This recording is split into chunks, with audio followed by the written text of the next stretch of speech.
Hello, hello. So this is my first official business Facebook Live. I've done one Facebook Live before, and that was walking through a herd of cows, which was really scary, and I felt like that needed to be documented. But this is my first official business Facebook Live, and today I want to talk to you about the top 3 mistakes I see people making all the time with ConvertKit Forms. And they're really simple to fix. I just want to talk you through them so that you can stop making them and have happier subscribers.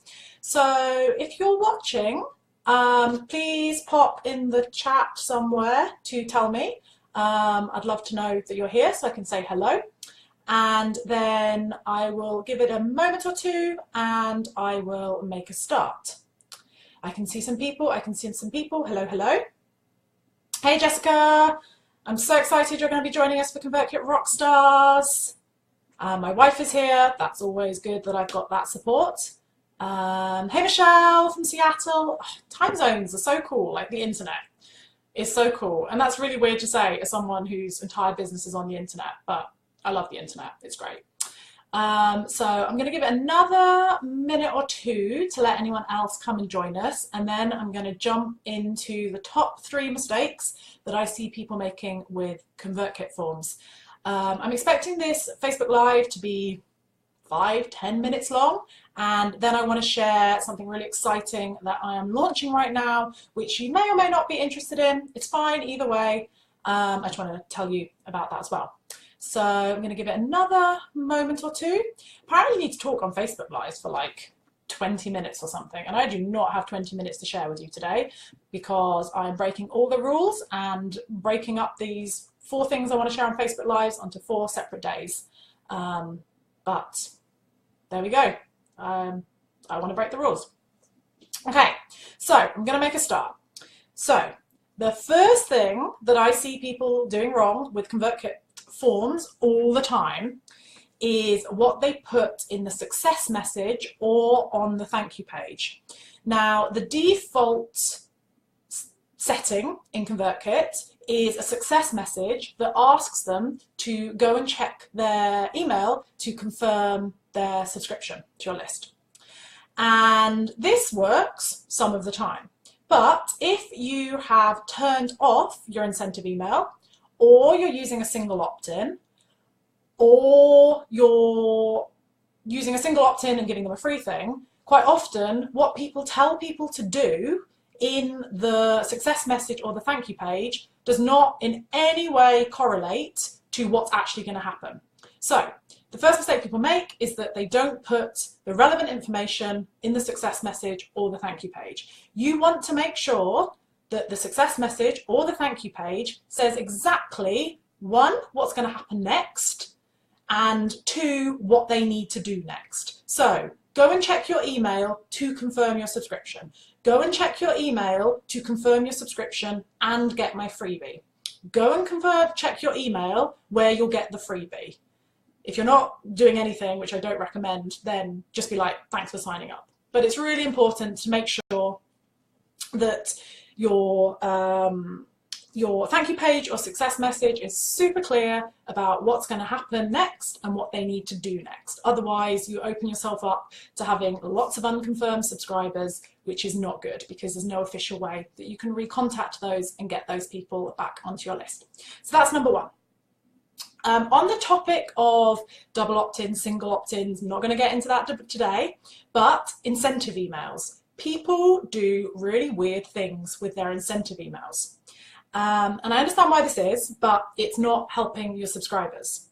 So there are 4 scenarios with the incentive emails, which you can find in any formal landing page setting. The first option is that you have a single opt-in and you turn off the incentive email. Obviously, this is going to be the most straightforward way to go about it. The second option is that you have a double opt-in and you give them a free thing. If this is the case, you need to make sure in the subject line and in the body of the email and on the button that they are clear that they need to click to confirm and then they'll get their free thing. Because what I started to see some people do is they will be using ConvertKit incentive email as a double opt-in email, so they do have to click the button to be a confirmed subscriber, but the subject line says something like, open up for your free PDF, and then in the email it says, get your free PDF here. And then on the button it says, download the free PDF now.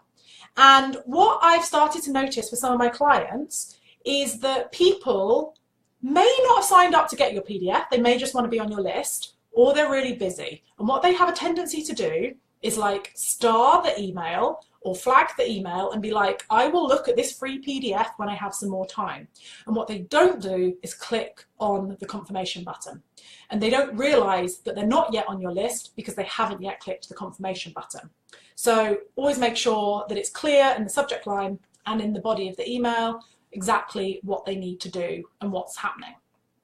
The third option is that you use a single opt-in, but you still give them a free thing. If this is the case, you want to remove all the default language from the incentive email, and you want to make it all about get your free thing, like the subject line, get your free thing, the content, get your free thing, the button, click here for your free thing. Remove all the language about confirming, because it doesn't matter if they click or not, they don't need to confirm, they're automatically confirmed.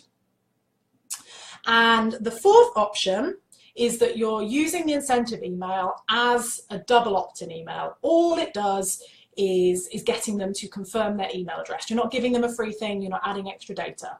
So in this instant, you just want to, if you're doing this, you just want to basically use the default text that ConvertKit provides and just add your own little bit of personality to it, being like put your name, change some of the wording, just so it's a little bit more you. So those are the four scenarios, and basically you want to make sure that the subject line, the body of the email, and the button explain exactly what's happening. So they're either confirming and getting their free thing,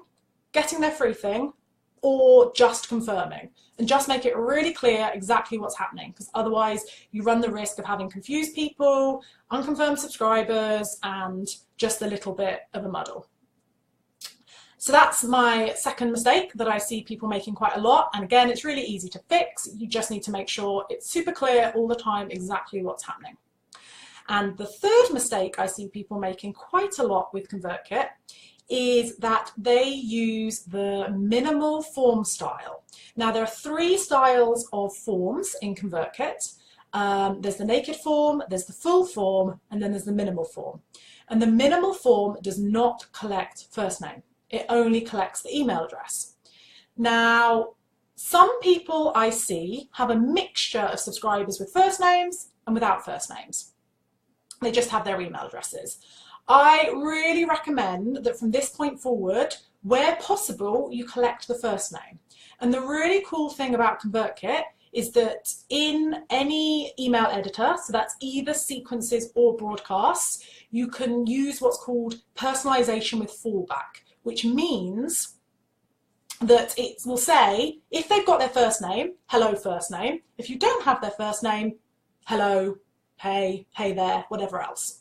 So it looks super like nice and normal if you do or don't have their first name. So I do recommend that you, where possible, collect first names. But the mistake I see is that sometimes people are super confused about why some of their subscribers haven't got their first name. And the reason for that is often that they are using the minimal form style, which doesn't collect their first name. So it's a simple fix to just change that to one of the two other form styles and start to collect their first name. So those are the top three mistakes I see in ConvertKit forms. The first one is putting strange information in the success and thank you page. The second one is putting strange information that does not correlate to what's happening in the incentive email. And the third one is using the minimal form and not collecting the first name. Yeah, so if anyone's got any questions or any comments, or if anyone wants to admit that they have made some of these mistakes, please feel free to post in the comments. They're all super easy to fix, and I recommend you go through your forms into the settings and take a look at what you've got in there right now and make sure that it's super clear.